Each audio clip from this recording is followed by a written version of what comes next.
Kata siapa? Kata Agus itu.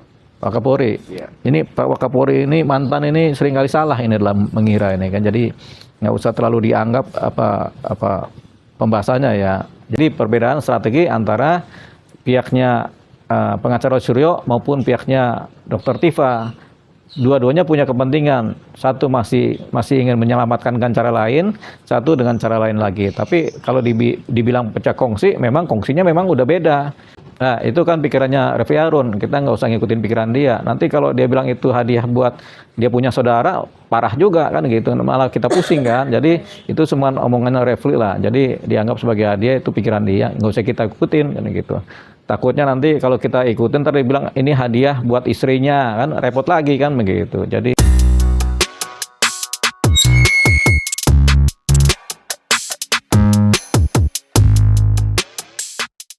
Sedikit Bang, kupas tuntas terkait akhir dari kejaksaan menerima atau mengabulkan penahanan Roy Suryo.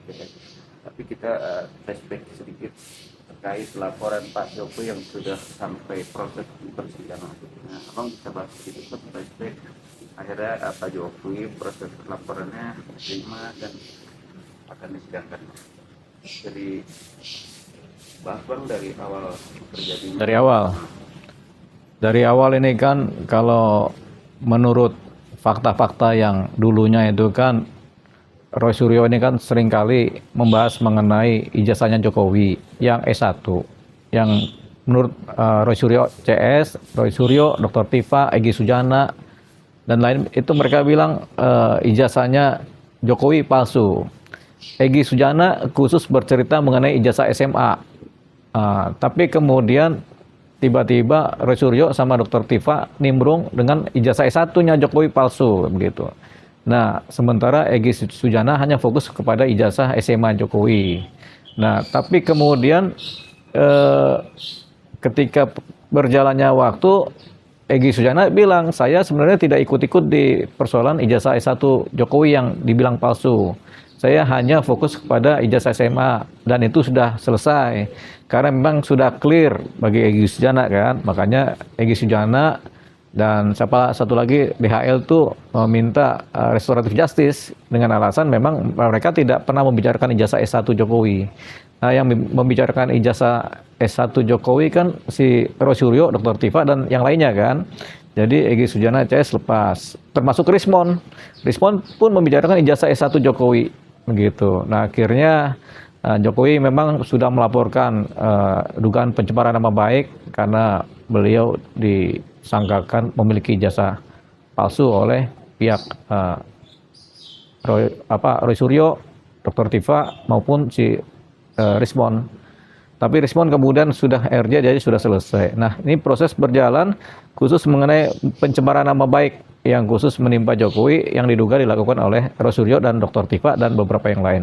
Ini berjalan prosesnya sekian lama sampai hampir mencapai 1 tahun berproses sampai akhirnya kemudian P21 dan kemudian pihak Roy Suryo, Dr. Tifa dan yang lainnya ini kemudian diadakan di tahap 2 penghadapan kepada jaksa. Ini proses juga. Nah, ketika rencana penghadapan tahap 2 ini mungkin ada yang ngeyel baik di Roy Suryo maupun di Dr. Tifa sehingga akhirnya pihak penyidik polisi melakukan penangkapan. Penangkapan itu memang tujuannya supaya untuk dihadapkan ke jaksa. Nah, setelah kemudian penangkapan sehari 2 hari kemudian dihadapkan ke jaksa, jaksa kemudian memutuskan mereka tidak ditahan. Jadi mereka dilepas. Ya, kemudian ini berproses. Nah, proses tentang persidangan itu tentunya akan berjalan karena setelah penghadapan tahap 2 baik barang bukti maupun para tersangka, kemudian pihak kejaksaan, jaksa peneliti melakukan langkah pembuatan surat dakwaan. Surat dakwaan ini kemudian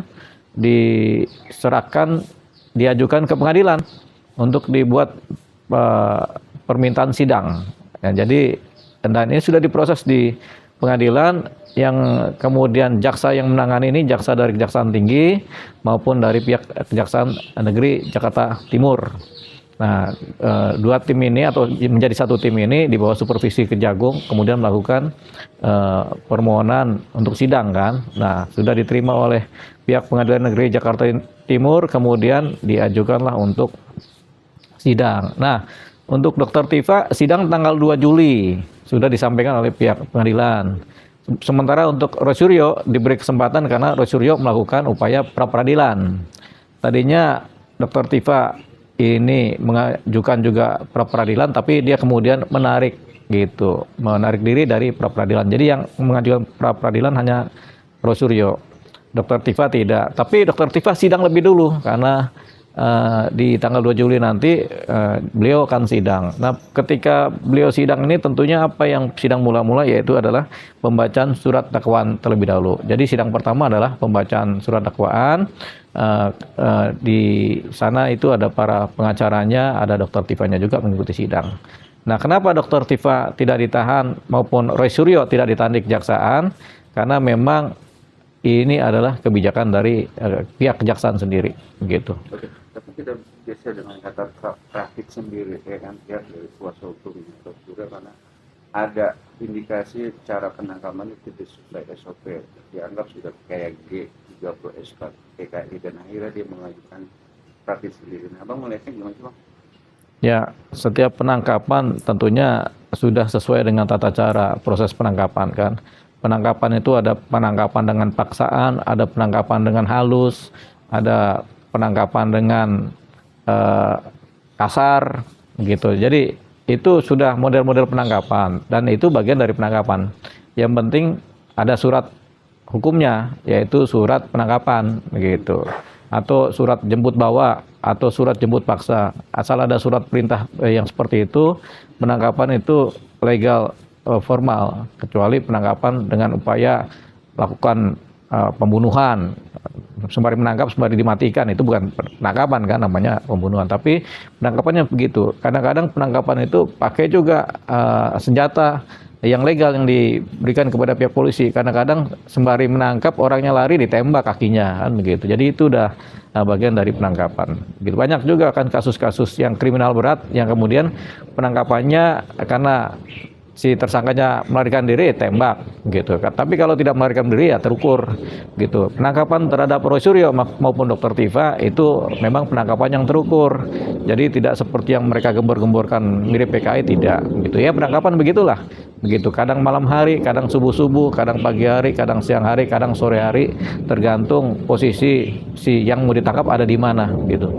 Tapi untuk penekanan bahwa dia tidak dapat surat perintah atau surat panggilan untuk tahap 2 dilimpahkan ke kejaksaan, tahu-tahu dia diambil lah bahasanya atau Enggak, itu sudah ada surat-suratnya. Jadi enggak ada penyidik itu yang tanpa surat. Semua mereka bertindak dengan surat. Kalau penyidik sudah berangkat menangkap, berarti sudah ada surat perintah penangkapan. Kalau penyidik mau tahap 2 penghadapan, berarti udah ada surat perintah untuk penghadapan, surat-suratnya. Itu dulu yang dibikin oleh penyidik. Jadi penyidik zaman sekarang nggak seperti zaman dulu. Penyidik zaman sekarang itu tanpa adanya surat-surat, mereka tidak akan bekerja, tidak akan berjalan. Nah, kalau mereka sudah bekerja, itu artinya sudah ada surat-surat lengkap yang mereka punyai.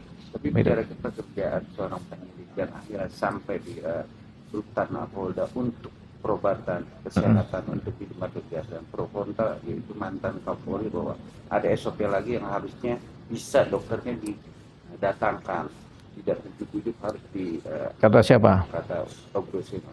Pak Kapolri. Ya. Ini Pak Kapolri ini mantan ini seringkali salah ini dalam mengira ini kan. Jadi nggak usah terlalu dianggap apa pembahasannya ya. Jadi semua yang mau ditahan, semua yang ditangkap itu biasanya itu mengikuti prosedur pemeriksaan kesehatan begitu, supaya apa, ketika ditahan dalam keadaan sehat, dalam keadaan baik begitu. Jadi apa yang dilakukan pihak penyidik kepolisian sudah sesuai prosedur, karena semua yang ditangkap, semua yang ditahan, yang mau ditahan itu selalu harus periksa kesehatan terlebih dahulu begitu.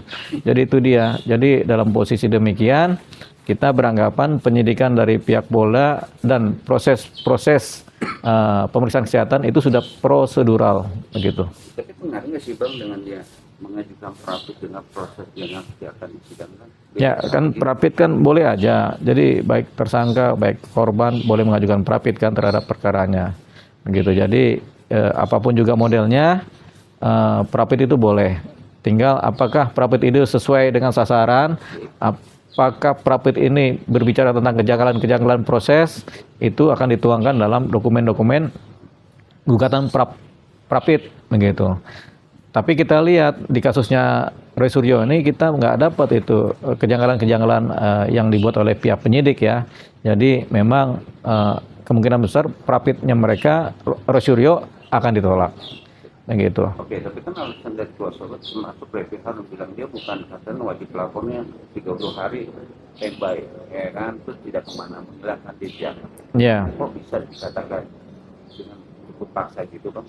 Ya, karena hari Kamis harusnya hadir kan, kalau wajib lapor itu kan Senin Kamis itu biasanya kan, gitu. Atau ada panggilan yang kemudian diabaikan oleh si pihak Roy Suryo kan. Jadi karena harusnya hari Kamis itu dihadapkan ke kejaksaan, ternyata nggak nongol, ya hari Jumatnya ditangkap dulu dah supaya dihadapkan di hari Senin begitu. Tapi hakim itu juga dugaan bahwa saat di malam sebelum penangkapan dia juga sempat punya agenda yaitu di Banten. Itu ngaruh nggak sih, Bang, dengan penangkapan dia segercep itu?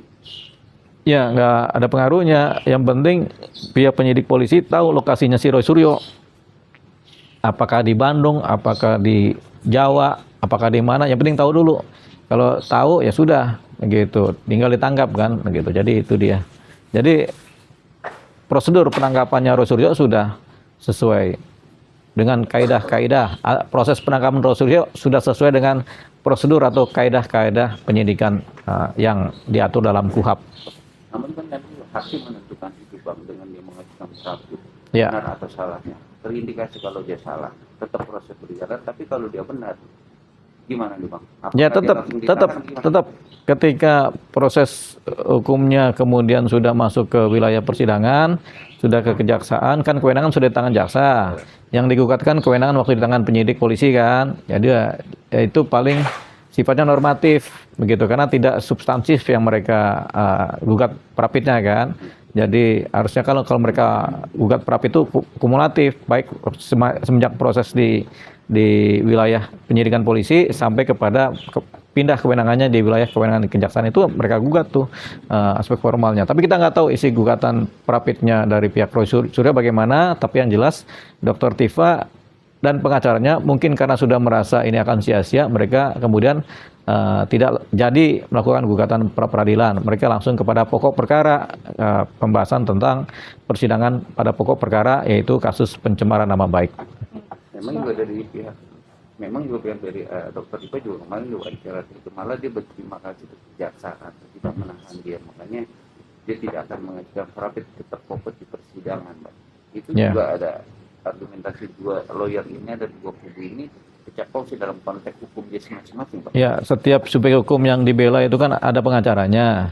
Baik Roy Suryo ada pengacaranya, baik Dr. Tifa ada pengacaranya, dan yang lainnya pun ada pengacaranya masing-masing, sehingga strategi ini kemudian beralih dari strategi para subjek hukum tadi menjadi strategi dari para pengacaranya. Mana yang paling baik buat kepentingan kliennya, setiap pengacara, setiap tim pengacara punya argumentasinya, punya dasarnya. Jadi perbedaan antara pengacaranya Roy Suryo dengan pengacaranya Dr. Tifa tidak mesti menceritakan mengenai pecah kongsi. Tetap mungkin dalam satu kongsi yang sama, tapi strateginya yang berbeda. Tapi itu dari pihaknya si Dr. Tifa malah dia menjabarkan benar-benar tragis loh, Bang, dalam proses penangkapan dia loh, Bang. Yeah. Poin-poin ini kan apalagi dia punya bukti fakta, kenapa kok dia tidak mengajukan Prapit juga? Iya, makanya kan mereka pihak Dr. Tifa dan pengacaranya punya pandangan sendiri bahwasanya itu memang proses penangkapan yang sudah legal kan. Jadi kalau mereka gugat juga percuma, ngabisin waktu kan, sama mungkin hasilnya adalah kesia-siaan. Jadi mereka lebih fokus pada pembelaan gitu. Jadi perbedaan strategi antara pihaknya pengacara Roy Suryo maupun pihaknya Dr. Tifa. Dua-duanya punya kepentingan. Satu masih ingin menyelamatkan dengan cara lain, satu dengan cara lain lagi. Tapi kalau dibilang pecah kongsi, memang kongsinya memang udah beda. Kongsinya Roy Suryo dengan pengacaranya, kongsinya Dr. Tifa dengan pengacaranya. Kalau dianggap Roy Suryo dengan Dr. Tifa pecah kongsi, jawabannya belum, karena mereka sama-sama dalam wilayah yang sama, yaitu sebagai para tersangka gitu. Itu masuk strategi mereka nggak sebenarnya sih? Ya, strategi masing-masing. Karena strategi dari pihaknya Dr. Tiva tentunya pihak Rosuryo tidak tahu strateginya pengacara Rosuryo, Dr. Tiva tampaknya tidak tahu karena sudah masing-masing kan, sudah ada tim pengacara masing-masing, rapatnya juga masing-masing, begitu. Bang, bicara Prapit, mereka kan mengajukan Prapit, Roy Suryo kan mengajukan Prapit untuk tentang penahanan yang kemarin yang Polda ya bang. Tapi ada sisi lain sebenarnya yang harus mereka tempuh juga, yaitu Prapit jasa Jokowi gitu bang. Jadi sebenarnya bicara kelayakan bang, mana yang lebih layak mereka tempuh sebenarnya bang? Ini kan tergantung strategi masing-masing. Melakukan Prapit bagi masing-masing itu layak-layak saja karena memang hak yang diberikan oleh undang-undang. Tapi kalau tidak menggunakan juga layak juga. Jadi tergantung tingkat efisiensi sama efektivitasnya begitu. Kadang kita udah ngajukan Prapit ternyata sia-sia, berarti kan nggak efektif begitu. Walaupun itu hak begitu.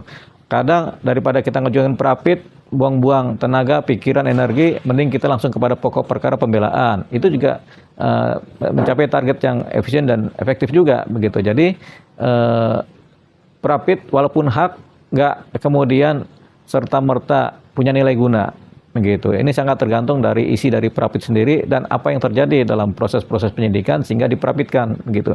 Kalau proses penyidikan atau proses hukumnya sudah berjalan formal sesuai undang-undang, hak Prapit menjadi sia-sia kalau dipergunakan, malah buang-buang waktu sama tenaga kan.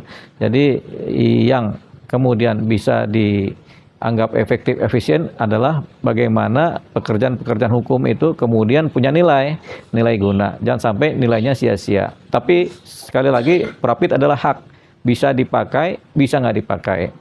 Roy Suryo memakai haknya Prapit, Dr. Tiva tidak memakai haknya untuk Prapit. Oke. Bang, Refli Harun juga sempat menyinggung kemarin bahwasannya ditangkapnya Roy Suryo dan Dr. Tiva pada di Polda kemarin itu sebagai bentuk hadiah ulang tahun Pak Jokowi.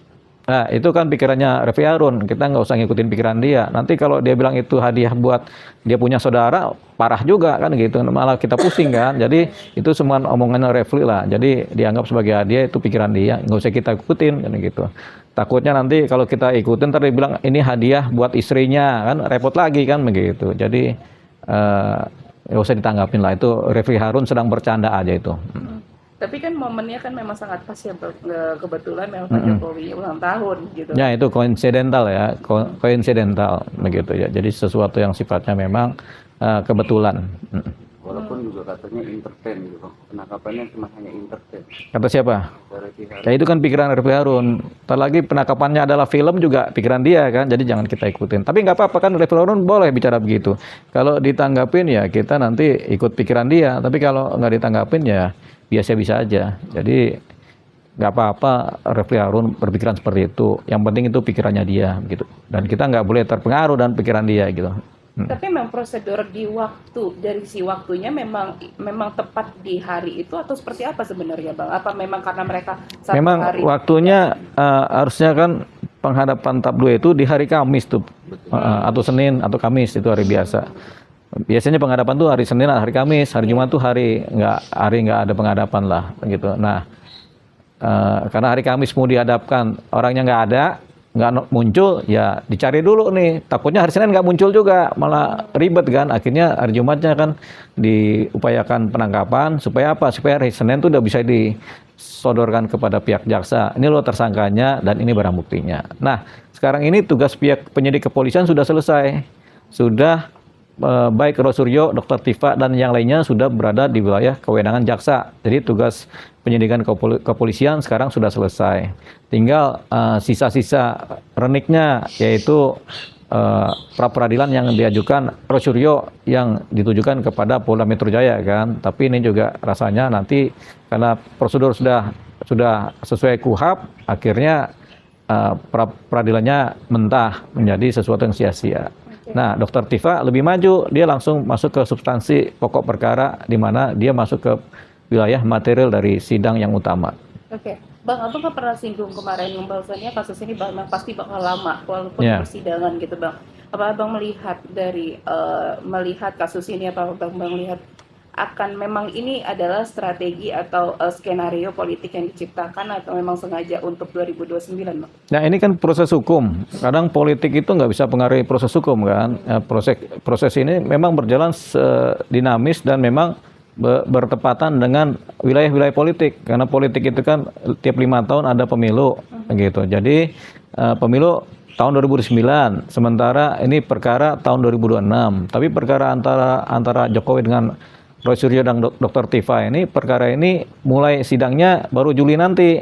Sementara perkara persidangan ini bisa memakan waktu 5, 6 sampai 7 bulan. Paling lama 7 bulan lah. Berarti kan sampai 2027 sidang baru putus selesai di Januari atau paling cepat di wilayah Oktober November itu putus. Nah, setelah putus misalnya diputus bersalah dihukum misalnya. Tapi kan nanti ada wilayah-wilayah di mana pihak tersangka atau terdakwa ini mengajukan banding. Mereka banding dan mereka kan tidak ditahan. Jadi banding lagi perlu waktu 4 bulan, 3 sampai 4 bulan. Ketika banding diputus, masuk lagi ke wilayah-wilayah bersalah lagi misalnya. Akhirnya di pihak terdakwa mengajukan lagi yang namanya kasasi 5 bulan lagi. Jadi 2027 akhir atau 2028 baru ini clear. Bahkan sampai 2028 pertengahan kan, berarti menjelang fase-fase awal-awal untuk persiapan pemilu semua partai dan semua calon presiden dan wapres begitu. Jadi ini sifatnya sekali lagi koinsidental juga. Nah, tinggal apakah politik mempengaruhi hukum? Jawabannya tidak. Yang ada politik kemudian mendompleng dari posisi hukum, proses hukum yang ada. Jadi hukumnya berjalan secara natural, politik mengikuti apa yang terjadi dalam proses hukum ini. Mereka mencoba merekayasa keadaan-keadaan begitu. Jadi politik tidak bisa mempengaruhi hukum, tapi hukum yang mempengaruhi kondisi-kondisi dinamika politik. Kemarin juga analis atau ahli pidana dalam konteks ini skor 31 dari pihak Jokowi dapat 3. Dan Kata siapa? ahli pidana melihat sorotan ini, Bang. Kemudian dari 3 skor ini didapatkan oleh Pak Jokowi yang pelaporannya sampai tahap persidangan. Tapi 1 untuk skor sudah penangguhan penahanannya Nah, dikabul. sebenarnya nggak ada skor-skoran. Jadi proses hukumnya memang begitu. Jadi dia berjalan sedemikian rupa begitu. Termasuk tidak ditahan itu juga bagian dari proses hukum begitu. Jadi ya nggak ada sistem skor kalau dalam hukum-hukum begitu. Yang ada nanti ketika diputus bersalah atau tidak bersalah. Kalau bersalah di penjara, kalau tidak bersalah dilepaskan, dibebaskan begitu. Jadi nggak ada sistem skor. Hukum memang begitu berjalan, dinamikanya seperti itu. Tapi kalau bicara hukum berjalan dengan perjanjian atau penangguhan penahanan kan pasti ada perjanjian tidak mengulangi Ya, narasi. kasus-kasus mengenai pencemaran nama baik pada umumnya tidak ditahan. Ketika ada kesepakatan-kesepakatan perintah-perintah dari pihak kejaksaan supaya harus menuruti jaksa, harus mengikuti proses hukum, mereka iya mengikuti ya sudah, berarti kan tidak ditahan begitu. Walaupun dia sering podcast sekarang ini. Ya, podcast boleh. Siapapun ketika menjadi tersangka atau pas di sidang dan dia tidak ditahan, boleh membuat atau mengadakan podcast-podcast. Jadi Roy Suryo, baik Dr. Tifa boleh mengikuti podcast-podcast atau mengadakan podcast. Nggak cuma mereka. Zaman dulu itu ada Rocky Gerung juga waktu proses sidang juga podcast-podcast. Lasmana Nasution waktu proses sidang pencemaran nama baik juga podcast-podcast. Hampir semuanya juga yang nggak ditahan podcast saja semua kerjanya begitu. Jadi nggak ada yang melarang itu. Kenapa? Karena ada satu asas, yaitu asas praduga tidak bersalah sampai ketika putusan pengadilan berkekuatan hukum tetap. Walaupun narasinya memojokkan penyidik dan Ya memang begitulah, alam demokrasi kita membolehkan itu. walaupun jaksaan saat ini buat jadi patokan dia Ya. manggungan, Pak. Ya, itu juga memang begitu juga. Kita ambil contoh kasus Nikita Mirzani ketika sidang, betapa jaksa dipojokkan oleh Nikita Mirzani, begitu. Boleh kan? Boleh.